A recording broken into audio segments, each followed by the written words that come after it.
This is the Wifed Up Now What podcast. I'm Coriel, and this conversation is all about marriage management advice for millennial wives. Today, we have two very special people in the studio. Now, they are near and dear to me personally, but y'all are going to fall in love with them too. Please welcome to the show, the Forsters. We have Dr. Michael and Lorraine in the building. Good morning. Hey, Good morning. Hello.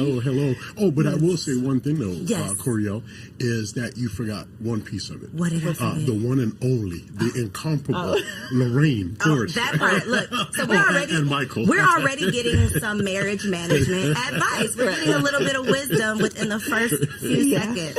I mentioned that y'all are near and dear to me because y'all were is it counselors? Premarital counselors. Yes. Okay, premarital counselors, our officiants for our wedding, our post-marital counselors, all of the things. And so I'm always excited whenever I have the opportunity. Well, let me not lie. I was going to say I'm excited when I have the opportunity to talk to y'all. It's usually not very exciting, but I'm excited when I have the opportunity to talk to y'all publicly. Right. When it ain't just about me and my problems. Right. But we're going to talk a little bit about me and my problems today. Okay. Which is what this podcast is all about, though, because we have been led to believe that getting the husband was the hard part. You know, that's the word on the street. It's like single ladies, you got to do 1, 2, 3, 4, 5, 6 to get a man. But what's on the other side of the marriage? That is what this conversation is all about. It's like you've done it, girl. But now that honeymoon is starting to fizzle away and real life starts, real work starts. So I would love for y'all to start by just telling a little bit about your marriage. So how long have you been married? And then talk a little bit about the work that you all do as a couple. And well, I'll just say, to you as well, you guys are very near and dear to our heart as well. Yes, definitely. We consider you to be some of our adopted children. Thank you. You've been adopted into the family. Definitely love you guys. And, Love you too. we definitely appreciate you having us here. Of course. And I think I'm going to defer to my wife because she tells this story so much Oh my goodness. What story? better than I do. But I will say, though, that, one of the things that I just really cherish, we met 42 years ago. And I was thinking about it this morning. The fact is, and it might even be a little bit shallow, but I remember when I first saw her, that there was something about her. It was her smile and her nose. And I think, that sounds kind of weird, right? Hey, but that was something that captivated me from minute one. Yeah. I'm going to let you go ahead and finish. And he's still got this smile on his face, baby. And he loves to play with my nose. But so we did meet 42 years ago. It was love at first sight. I love the Porsche that he was driving. Okay. No, that's what caught my interest. But initially, I'll say, long story short, it was not love at first sight. He actually went to friend zone for a minute there. And then meeting his family, knowing how he was raised and all of that is what helped me to allow him to be more in my life. Okay. And in my son's life. I had a son who was 1 year old. So long story short, we've been married 38 years. And all of them have been absolutely perfect. I've been the perfect wife. That part. Right.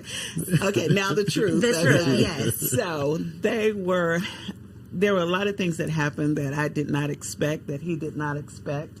I definitely put him on a pedestal. I thought he was so far beyond the average guy, and found out that was not true.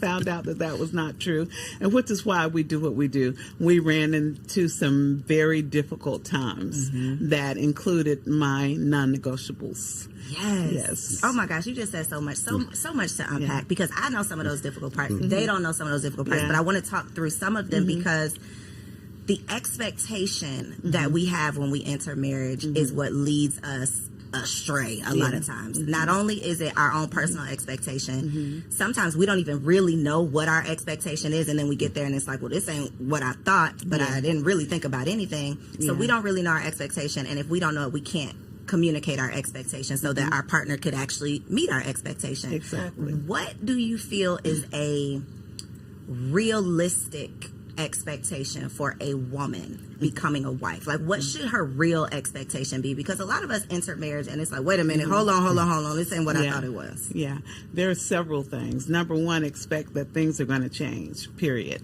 And all of those ideas about things will ultimately go smoothly because we love each other and we're pretty much on the same page when we say I do. But the reality is, first of all, you need to do premarital counseling before you say I do.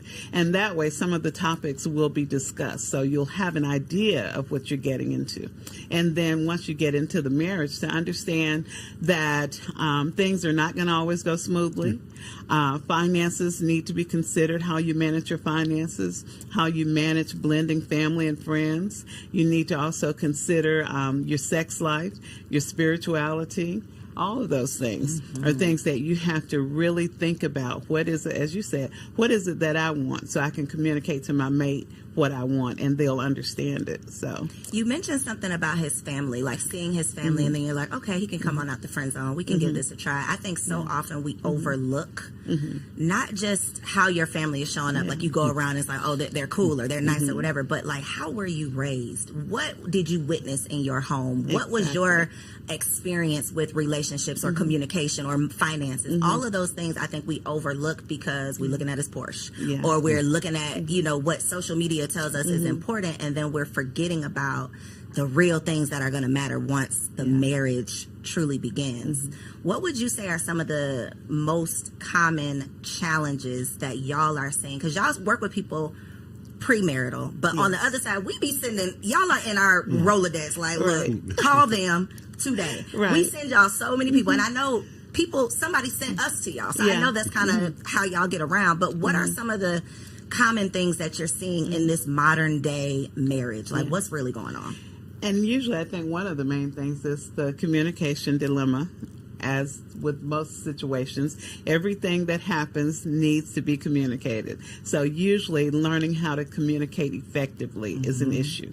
And one thing that has come out recently is that family support is one of the number one reasons couples are divorcing today. For lack of family support. Exactly. So that has changed. Usually it's always been communication, sex, and finances. Now lack of family support. And I guess that's because we're so busy doing so many things. We have 3 or 4 different jobs, all these streams of income. So we're not supporting each other. If I could just chime in just 1 second, in terms of the expectations, I think that there needs to be an expectation that you need to be flexible, because despite, the upbringing, the family background, and even though those things are, they look ideal, that does not guarantee that what you experience in the marriage is going to reflect the same as what your mate might have, experienced in your life. Yes. Would you say that is accurate? Because something else you said that I could personally identify with and relate to is the pedestal that you had him on, that you just thought, oh, perfect man, perfect husband. And then it's even harder when they fall off of that pedestal.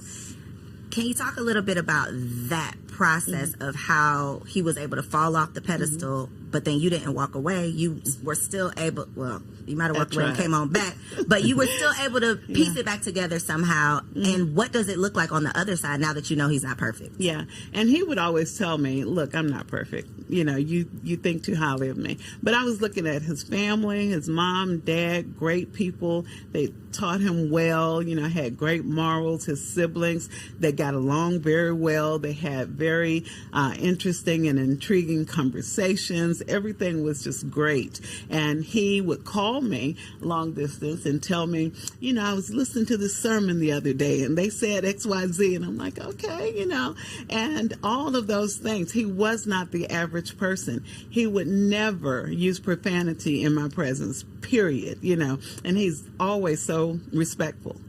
But then the tables turned. Day by day, he changed a little bit.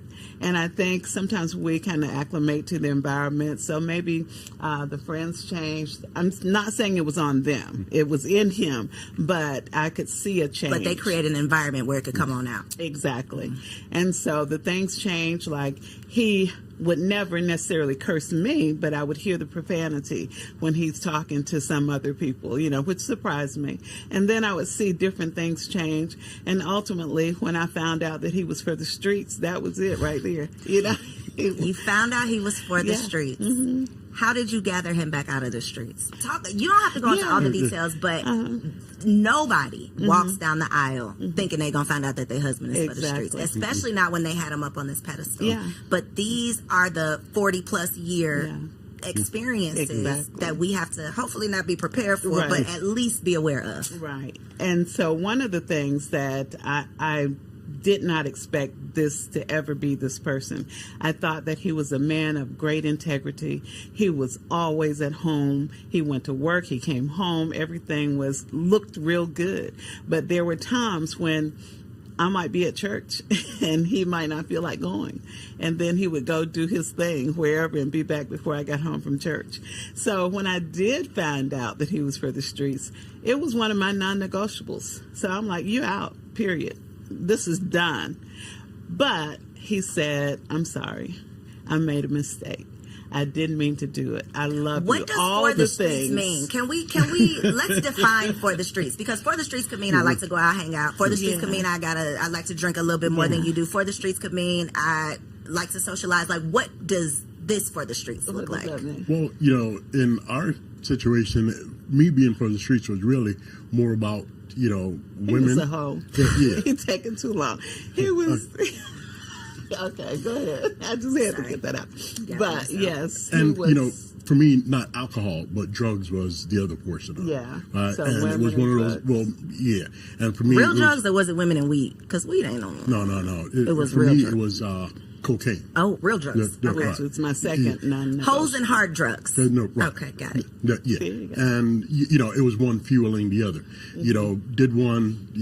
Led to the next. Yeah. So it was just this perpetual cycle. What would you looking back at that? Because women, we're just speculating about what we think men are thinking about, and can you recall what led to, like, what was the first foot outside?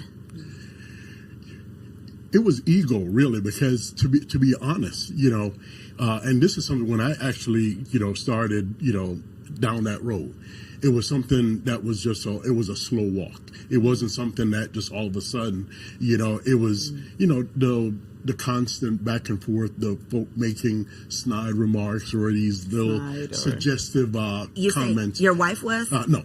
In terms of the other person. Oh, the other person. Okay, got you. Just the little suggestive comments, and it was years before something actually happened. So it was definitely a slow walk. And one of the things that I can say is, even though my wife, is the incomparable, the one of a kind, she wasn't exactly perfect. But there was nothing at home that I could say, well, this is my reason or this is my excuse for doing whatever. It was never a situation where, because of what she did, caused me to go there. That's the part that gets us, though, because we be at home cooking the dinner thinking everything is cool, and then we see something, or then we get that feeling in our stomach, or then, and then we find out that he is for the streets, and it's like, but wait a minute, I thought everything was good at home. Yeah. So how is there a way to prepare or prevent, or is it just this is who this person is and this is what we're going to have to go through? I think it has a lot to do with that person and their maturity. Not anything that anybody else can do, but it's where they are, whether they're mature or whether they decide to be a person of integrity. And for me, I had to come to the realization that, especially during that phase of my life, it was, and I'll just kind of go back to the Bible. It says when I was a child, I did as a child. I spake as a child, but when I became a man, I put away childish things. And for me, that was definitely one of those phases where it was me being self-centered, selfish, and, it was that ego thing, So this is a non-negotiable, a deal breaker. It has happened. Both of them. The only two I had. The only two no you had. No drugs, no screwing around. He did both. He did both. What is the next step for you? So the next step for me initially was to get a divorce. So I went, retained an attorney, started making the payments. And then before that, I found out I was pregnant before I completed the payments. So I'm pregnant. Okay. this child needs to understand who their father is. He's not all that terrible. He can do better. So he got back on the track. He's doing everything right. Then I find out again, he's screwing around again. Same person. Yes. Same person. I almost jumped out of this seat. Yes. Okay, go ahead. I'm sorry. So then I started paying the attorney. After a while, stopped the proceedings. He got back on track. Everything was fine. That happened twice. Third time, I said, okay, this is it. And we had some financial problems in there, which caused me to stop paying the attorney. But the third time, we got to court. He signed the divorce papers. I signed the divorce papers. And the attorney was there and shared with the judge what was happening. And the judge said, a sister looked at me and said, I will not grant you a divorce. And I was thinking to myself, where's your boss? Because somebody gonna grant this divorce. Exactly. So, but she ordered us to go to counseling and come back in 6 months. But we actually got back on track and never went back to court. It was years later before they even closed the case out. Because what I discovered was that perhaps God had something different with all of these obstacles that wouldn't allow me to get out of this marriage. So I started saying, God, what do you want? And then God prompted me to change. And I did go to one counselor at our church, and she had the audacity to tell me I had some issues. No, ma'am. No, she did not. I was like, wait a minute. He's all wrong. He's the one doing wrong. Exactly. And she shared with me some of my shortcomings. So that coupled with my conversations with God, I changed my behavior, and then he could see.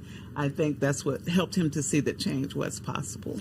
So as a woman in this scenario, and I'm sure this is something that comes up with your couples, how do you not internalize it and make this about you when it's obviously, something that he's dealing with? That's part one. But then part two is, how do you take accountability of maybe you're not making this a safe space at home? Maybe you do have an attitude, whatever the counselor told you, like maybe there is some things that you need to work on. How do you not blame yourself, but then also take accountability for your part in the partnership? Yeah.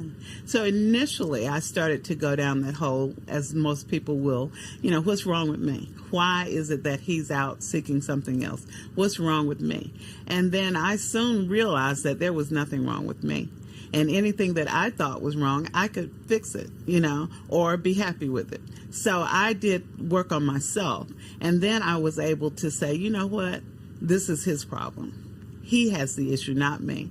And so with me making the changes, and that's basically what the counselor told me, that I was not making it a comfortable environment at home, because I went from wondering what's my problem to, hey, look, I'm all of that and then some. So you need to recognize. So I had to tone it down a little bit. So there had to be like a happy medium. Right. But really though, in all fairness, if there were some things, in terms of her attitude or whatever, if there was something that's present and prevailing, 9 times out of 10, it was because of something that I did, right? That it wasn't making it a warm and loving environment, creating that space for me, because she was pissed off, probably, right? And then, so, how can I expect for her to be loving and kind if, I'm taking her down this, road, creating all this aggravation and this frustration. This scenario where she can't be peaceful and calm and kind all of the time. So I'm expecting her to take the blame for me stirring the water and,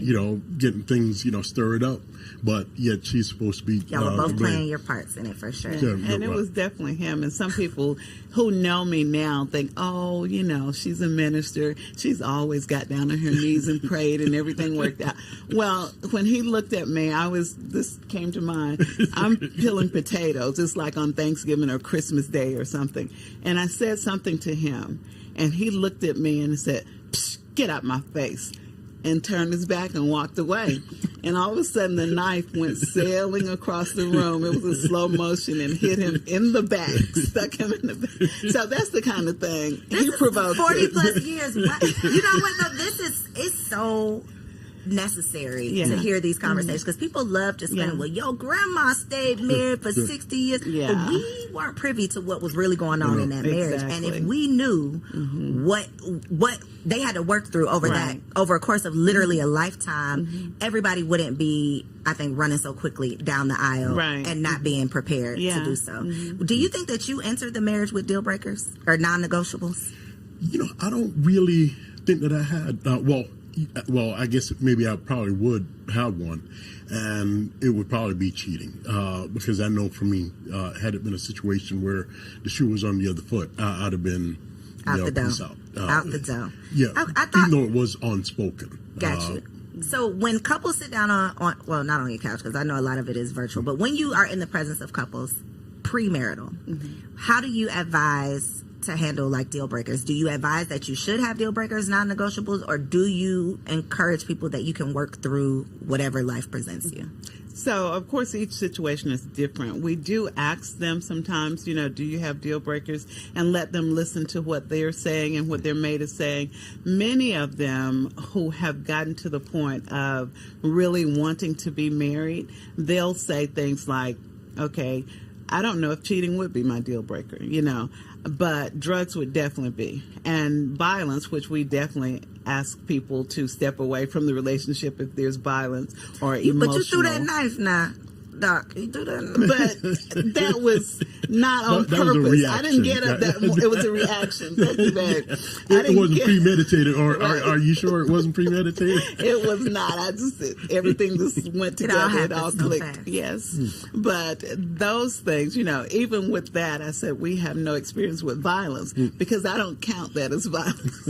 Ma'am. Now, ma'am. When I did it. Okay, gotcha. We don't count. When I did it. Okay. Or the time that I slapped him. So those things, you know. Sometimes a good slapping. No, we do not condone violence. We don't. We do not. No, fellas. Yeah, but you know, sometimes a little yanking. Yeah. Okay, that's interesting because we've had a conversation around deal breakers, and it's usually the wife who has a laundry list of things that they're not going to deal with, and the husband who's like that one thing, like absolutely not. If you step out, I can't get through it. Yeah. In your experience with couples, though, have you had situations where it's been infidelity on the woman's part and they have been able to work through it? Have you witnessed that?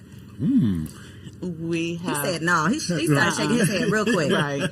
We've seen them try, but ultimately it ends in a divorce. Why do you think that is something, you know, well, I believe that it's really biblical, and I associate it, right? Okay. With what I consider the temple experience, right? The inner court, the outer court, and the temple, right? For most men, they consider, especially if their wife or girlfriend or whatever the case is, have allowed another man to enter into that temple, it is a violation that he is very unlikely to be able to overcome, right? Because for most men, when their wives, you know, are unfaithful, not only is it a physical thing if there is intercourse that happens, right? It's an emotional thing because most women do not engage sexually with someone else unless there's an emotional connection. So for most men, it's really not so much about the physical thing, but that emotional disconnect that caused her to be able to connect with someone else. And for most men, it is one of those insurmountable obstacles. Most men. We have... Can't think of one, huh? I can't even think of one right now. We've had several of them say that they would stay in it and work through it, but usually it turns out very bad and ends in divorce. Of the couples, if you had to just not necessarily give a percentage, but do you see more infidelity on the part of the husband or the wife majority of the time? Most of the time it's the husband. And then we've seen an increase, though, in the wives over the last, I would say, 8 years or so. But definitely the men are still leading. And do you think, or what are some of the, because again, we want to have preventative measures, right? We don't all want to be, I don't want to be slapped in the face and then I got to get myself up and figure it out. Like if there's something that I could do, conversations that I could have, things I could be on the lookout for, ways that I can improve myself to prevent some of these issues, infidelity being one.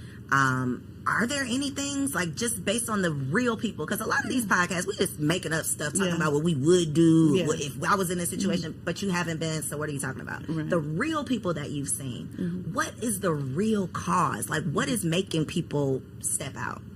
And how can we prevent it? I think it's insecurity and immaturity. You know, the insecurity, that stroking and making you feel good, you know, everything can be good at home. But if I have 10 more people telling me I'm great, or even one more telling me I'm great, then that's going to pull me outside a little bit. So I think when we come into the marriage relationship, it's important that we're mature, and that we also, before we get married, that we look at those red flags, that we pay attention to them. You know, I was actually doing a show with a young lady the other day, and she talked about being at, what is it, where you go ride the go-karts, and she was rammed by her fiance, and you know, all of this was online, but she said it was a red flag for her, but she just said, oh, because why would you do that? Right. But something in her told her that this was his temperament, you know?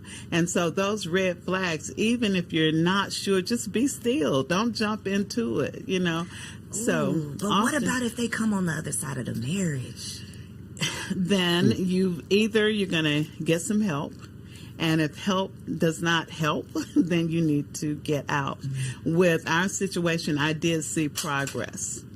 I made changes, he made changes, and daily or monthly I could see the changes. So that's what helped me to stand. Plus, I wasn't having any luck with the divorce thing. But that's what we advise people. If you see progress, then make sure you can then, you know, look forward and have hope. But if you don't see any change, you're going to have to make the change. Yeah. And if I can say this, you know, I think, you know, we get caught up in this notion, you know, we're in love and, you know, we look forward to this life happily ever after. And, you know, it's just this all fluff and glamour and glitz, right? When the reality, that is not the reality, right? And I think people really do need to realize that they need to going into marriage. It needs to be eyes wide open. Right, that you're not dismissing these things that are these little red flags to you, that you are addressing them up front if you can. You know, surely there are things that's going to happen, you know, because if you're going through life together, there are going to be obstacles. There are different things that's going to come up. But when there are these blatant red flags on the upside, on the front side of it, and you ignore them, that's ignorance. Right. So, you know, we definitely encourage people to go into it eyes wide open in a loving way. Right. And, you know, share your concerns or whatever. If your partner is willing to make changes or whatever, take note of that. If they're not willing to make changes, take note of that too. Exactly. Because and I remember this and I'm going to link below when y'all were on Girl Stop Playing, because I remember a part of the conversation was how a lot of times one partner is dragging the other one in, and it's like, well, if they weren't interested in premarital counseling, 9 times out of 10 on the other side of the marriage, they're not going to be willing to sit in and work on and talk through, you know, what it takes. And there's so much that you're going to have to work through and talk about, especially when we start talking about having kids. You know, throwing that into the equation. Marriage is just not all fun and games. It is not. No. And this is coming from someone who used to heavily promote, girl, I know you want to get married. Let's get together. Let's become wives. Right. Now that I'm a wife, I'm like, sis, it might not be for you, because it's motherhood and marriage. If you are not all in and committed, it's a shit show. Like, it is hard out here. So you talked about communication and intimacy, which, you know, we hear about finances, communication, intimacy. These are the challenges in marriage. One of the conversations that I've had around communication, though, is sometimes the lack of communication. So sometimes it's we don't know how to communicate, but a lot of times on a woman's part, it's I'm going to avoid some of these tough conversations. Talk about the impact that being an avoider can have in your long-term in your marriage. Yeah. And that's just like sweeping something under the rug. You know, eventually it's going to pile up, and then you got a whole lot of stuff under there. So the best case scenario is go ahead and discuss it, but figure out when and how to discuss it. You know, one thing that we recommend that couples determine a specific date or 2 dates out of the month that they're going to have conversations, a check-in period. And that check-in period, then I know and my husband knows that we're going to have some tough conversation. And sometimes it might not be anything, but we still have that on the calendar. And when we do have those tough conversations, we also need to put a time limit on it. When we went through stuff, we would be up like 3 or 4 hours at night talking, you know, but do it about 45 minutes. And if you still need to say something else, then table it and say, okay, we'll address it in another couple of days. Because if you keep picking at it and one of you are not into it, you're not going to get anything positive out of it. So with communication, you're right. The lack thereof is the biggest problem. So make sure it happens. Be intentional about it. Have a check-in time. So that they don't have to do what I do. Because y'all be seeing that email come through. Corietta is scheduled at 3:34 in the morning because we didn't have this argument, and now I got to call the people. Now we got to see the people. So instead of doing that, you already have this time set aside, so it's not like I'm in trouble, because that's what it turned into. I'm telling on you. So instead of that, it's like, no, we already have this dedicated time. We're going to meet, we're going to talk, and I'm not going into it mad because it's already on the calendar. You're better than me. And I was just going to kind of add to that, you know, in terms of the communication. One of the things I know that we see a lot, right? And this happens to happen on the woman's side of it, that they don't want to have the conversation with their husbands, right? Because they don't want to upset him. They don't want to bother him. So, you know, we just kind of let things, you know. Especially early on. You know, how does that work out for you, though? It doesn't. I'm like, girl, be yourself. And then the next thing you know, you have just this major explosion, you know, because things are swept under the rug. Or you turn into like a shell of yourself because you don't want to ruffle any feathers. You don't want him to be. I was literally on the beach, y'all. You should be happy on the beach, right? You on vacation, you on the beach. On the beach in Miami, and a couple were not that far away from me, so I could hear the conversation they were having, and something had upset this husband. And the wife just kept saying, okay, but baby, you know, I want to have a good day. Like, she was really trying to diffuse it. Okay, well, let's just go to the beach. And he was just mad about whatever it was, to the point where this was like a 30-minute thing. And at the end of the 30 minutes, she's just like, well, I'm just going to go. You know, like, she was just so beaten down. Let's just go to the water. She's like dragging him, trying to hold on to his hand and make him cut to the water. He ends up going back. And it was just such an uncomfortable, awkward thing for me as a stranger to even witness. But I think it was a representation of so many marriages that I don't want to ruffle any feathers. Let me just calm you down. Let me just give you your way. Let me just... And then you end up doing yourself a disservice. How can we avoid that part of it? Is it just being assertive and standing up for yourself, or... And it's like you said at the beginning, first of all, we need to realize, what is it that I'm asking for? Because if I come to you and say, babe, I don't want you to wear blue jeans ever again. And you say, well, I think I want to wear them on Tuesday. And I said, well, okay. You know, I'm not true to myself. I need to come back with some factual information why I don't want you to wear the jeans. And I need to have that already reconciled in my mind before I approach you with that thing, you know. So then I can give you the facts as to why I have this position. And so just a lot of times we see women will say things and then they'll change so fast. And then they come back 2 weeks later with the same issue. Stand firm on it.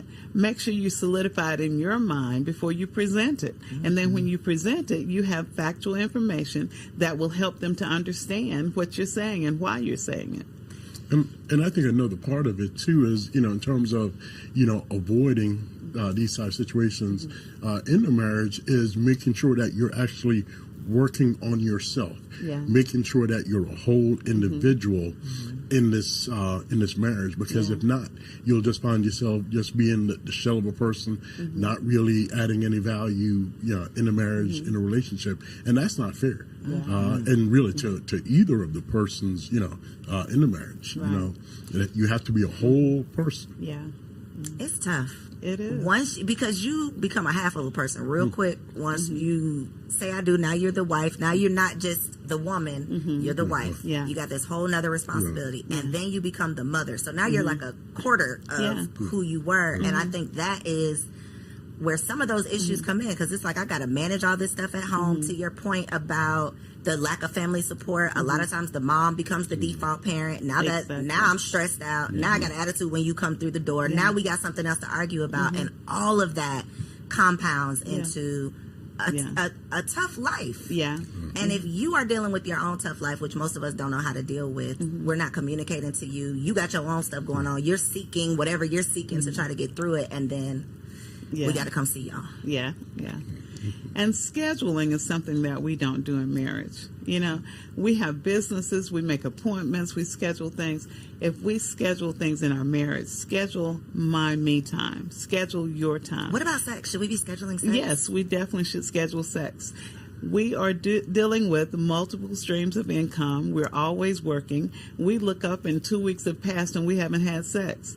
You're already 6 times down. Dang, so wait a minute. So what's the goal here now? What's the goal? What we going for? It still remains a minimum of 3 times in a 7-day period. It still remains a minimum of 3 times. I'm glad y'all said that, because me and Kendrick had a little back and forth about, is it 3 or is it 4? I knew it was 3. I told you it was 3. You said he was going to call you. I know it was 3. Minimum of 3. Well, Kendrick, I think we're going to get you an extra one. Please. He's like, no, because it's supposed to be the majority. I'm like, sir, relax. 3 is good. But seriously, other than lack of intimacy, what are some other, besides scheduling it, like what are some other preventative things that we should be aware of? Like, first 1 to 3 years of marriage, when it comes to intimacy, what is your advice?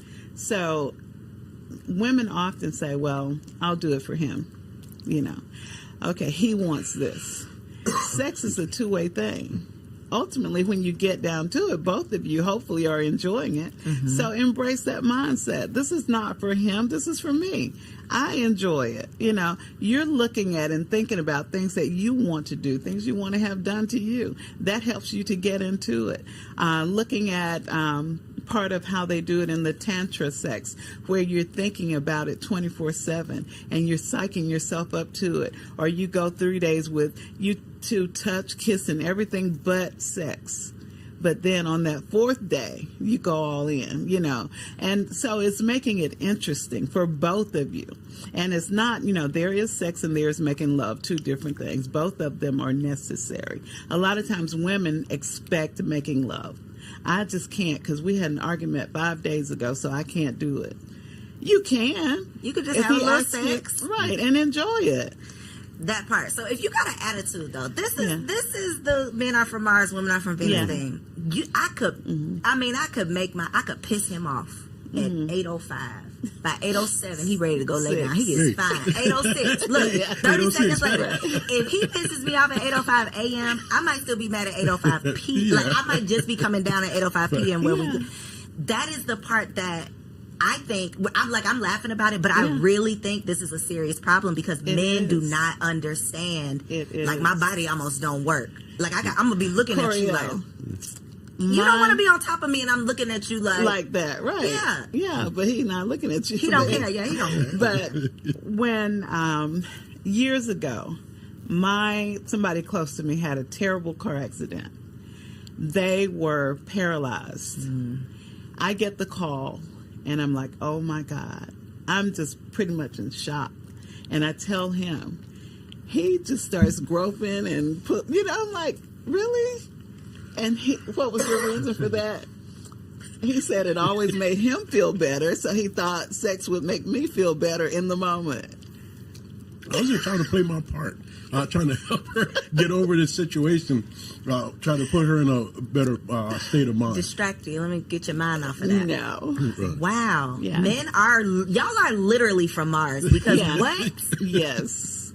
Okay. That is thank Thank you for saying that because that represents what men, and I don't want to just say like y'all, but y'all brains are literally different. They are wired different from ours, and so that is a perfect example of. They just can't read the room sometimes. Right. But that was, I believe, at that time and at my stage of maturity, that was a legitimate thing for me, in terms of my thinking that this is how can I help my wife in this moment? And that's what I deflected to. I really appreciate you saying that right now, because for most women, we're like, no, hell no, you are crazy. But he was serious. He was serious. Yeah. Okay. I was very offended. I would have been offended too, but that makes it make sense. Yeah. That y'all literally, it's a totally different thing for y'all versus how it is for us. Okay. So put it on the calendar. Yes. Make it do what it do. Okay. All right. The last segment. Well, and let me say a little bit about that too. I'm not saying to women, just he might have totally disrespected you, and you're supposed to go pull your clothes off and be ready for it. I'm saying he should come back and at least apologize, and you should be able to say, well, we can pick this up 2 days from now. We'll talk about this thing. Let's go ahead you just made me and think reunite. Of yeah. Withholding sex. Talk about that. What comes to mind when I say withholding sex? Because that's a whole thing of like a barter, like a bargaining chip in marriage. Well, let me just start here, and I'm gonna go to the Bible on this one. The Bible says, "Do not withhold from one another, except by mutual consent, and for a predetermined amount of time, so that you don't fall into temptation, because your body no longer only belongs to you, it belongs to your mate." And I'm going to let you go ahead and take it from there. Yes. And that is true. And I have learned that withholding sex is not a good thing, because it really doesn't accomplish anything, but it serves to push the two of you further apart, And the reality is, if he's looking for sex, which most men are not looking to make love, or not always, then he can go and take things in his own hands. He can also go, and that chick who's been looking at him at work, he can go get it anyway, So why not go ahead and do it? It's healthy. Just like if you go walking together, you go running together, having sex helps you in terms of building up your heart rate. It helps you emotionally. It gives you a state of peace, So go ahead and do it.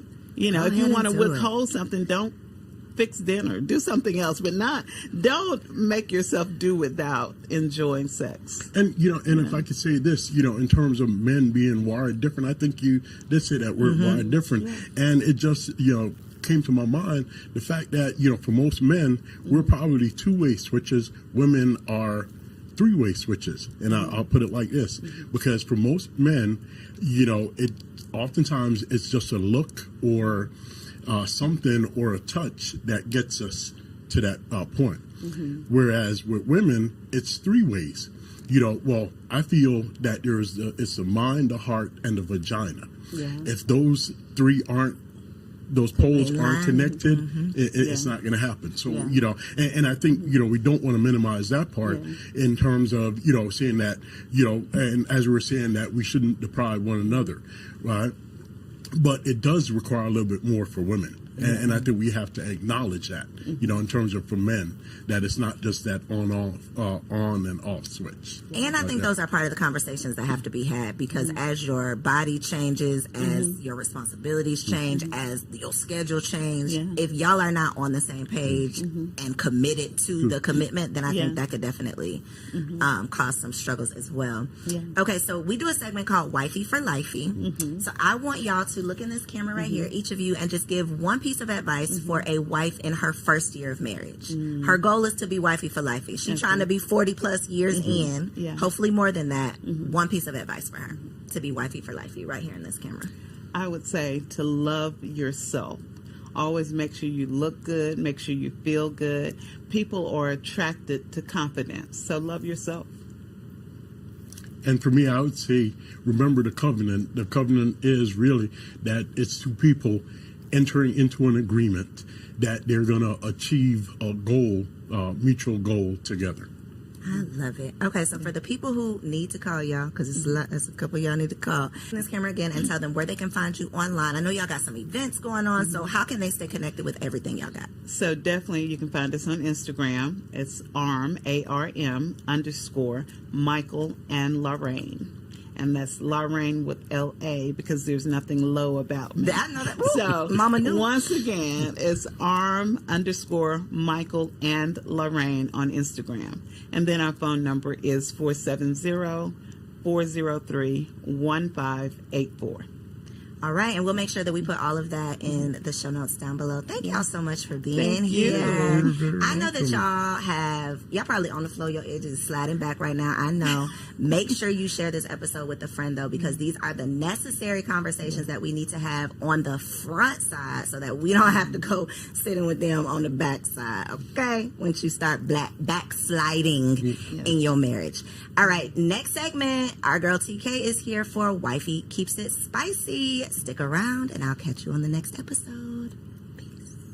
Hello, ladies. Welcome back to another Wifey Keep It Spicy with your girl, Takesha. I am super excited for this week's little chit chat because, one, I feel like I was a little strong-armed into this conversation. I'm going to be honest, y'all. I be trying my best to drop the jewels, the gems when it comes to being a freak, being nasty, doing all the things, enjoying intimacy with your husband, because why do all that in your single life and then give your man side lazy booty, right? No, we gonna turn up when we get the ring. That's what we really supposed to do. But I felt like I was going to be operating in disobedience if I continued down that path. So here, y'all, real quick, just to let y'all know, if this is your first time watching, we drop all the tea, all the gems, all the jewels when it comes to keeping it spicy as a wife. But this week, and it might be a series. I don't know. Y'all let me know if y'all want to flip this into a series. We're going to shift, right? Because I feel like there's a plethora of things in between the reasons why a woman cannot be as freaky for her man or show up at nighttime when those lights dim. I feel like there's a plethora of reasons why she can't do that. So before I give y'all the gems on buying stripper shoes and getting this toy and putting this pole in your room, we got to talk about something that I feel like is incredibly important and crucial. Now, it might not be for everyone, but it's for someone. Do you know that it is possible to love and enjoy a man, your husband, and not respect him? Do you know that it's possible to love your husband and not respect him? That's the question I ask, sis. Yes, it is a very real thing. And what I found out is that women are so exhausted from overcompensating in every area because their man doesn't step up in these areas that when it comes to that time at night, they like, sis, you're gonna get this little lazy side booty because I feel sorry for you and I'm here and I'm the only one you got, right? You can get into the mode of doing so much all the time and he's doing so little in your mind that you don't even feel like he deserves for you to really pull out the stripper version of yourself or whatever, fill in the blank, the porn star version of you. And so I have to speak on this because I feel like so many women, especially those that have been married for a long time, or some of y'all that done ignored a lot of red flags and you still said, I do, this video is for you. Now, I do think it's possible to regain respect for your man. I don't think all hope is lost, but it's going to take a lot from you. And it's going to take a lot of maturity from you. So listen here, sis, what we are going to do, if you connect with this, if you feel like, girl, I'm doing so much, I'm a professional woman, I had my bag before I got him, especially if y'all got married later in life, you got married in your late 30s, your 40s, you're like, shoot, I'm good, I look good, I can get any man I want, like, God bless you, you done got a trophy, this is good for you, this is for you.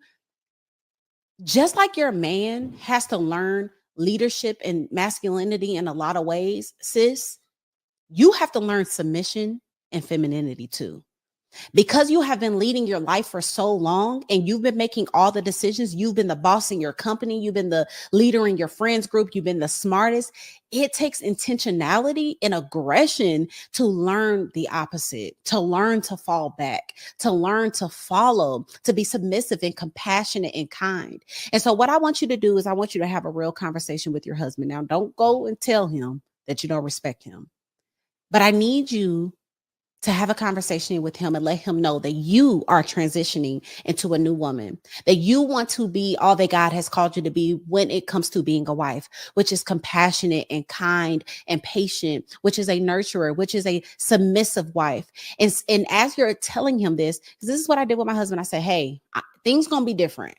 Because he wasn't used to it. He was used to me leading in a lot of ways. He was used to me giving him neck. So I had to warn him. I didn't want to just switch up. I'm like, hey, let me let you know I'm transitioning. I'm shifting into this woman. And as I do this, I'm doing this because I trust you. And I know that you are created to be a phenomenal leader. But I must admit, I have been in the way. I have strong-armed my way in a lot of decisions. I've pushed you to the passenger seat. I want you to get back in the driver's seat, Daddy. I want you to make the decisions again. I want to support you. I want you to know that I trust your leadership, right? And having these conversations with our husband, not only to ask them for grace as we are transitioning, but letting them know, hey, it's yours. I don't want it anymore. And I promise you, as you see your husband step up more, as you see him making more decisions, as you see him saying, setback, I got this, baby, you're going to want to throw it back at the end of the night. You're going to want to do it well. You're going to want to do it just like how he likes it, okay? And so a lot of us have to admit, we've built a man that takes the back seat a lot because I got it. I'm good. I'll take it out. I'll do that. No, baby, all 2024, we are going to sit in that passenger seat. What they call them, passenger princess, whatever. We're going to set our cute little tails over there, and not saying we don't have ideas or thoughts, but we're going to let our man take the lead so that we can gain that respect back for them so that when it comes to being spicy, oh, that's going to be light work. So y'all let me know how y'all feel about this. Let me know, are you going to have that conversation with your man? Are you going to let him know, hey, I'm ready to transition. I'm tired of wearing pants. Give me my skirt back. If you're going to do that, let me know in the comments down below and share this with a girlfriend because it's going to help somebody. Okay, until next time, y'all.